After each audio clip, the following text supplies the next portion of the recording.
Green Tea and Shiso Granita with fresh cherries. A beverage from Japan. Serves 4. You will need 5 ingredients.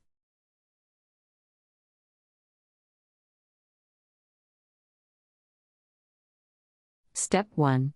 Place the tea, shiso leaves, and sugar in a medium bowl. Add the water, stir to dissolve the sugar, and set aside for 5 minutes.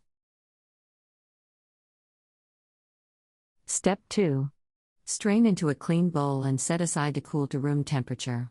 Stir again and place the bowl in the freezer until the mixture begins to chill around the edges and across the top, about 1 hour. Whisk to break up and mix in the ice crystals. Return the bowl to the freezer and chill for 2 hours more.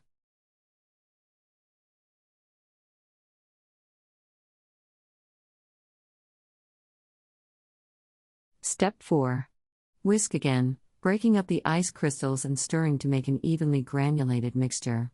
Return to the freezer until frozen again, but not hard as a rock. Use right away or cover and keep in the freezer. Culture, countries, travel.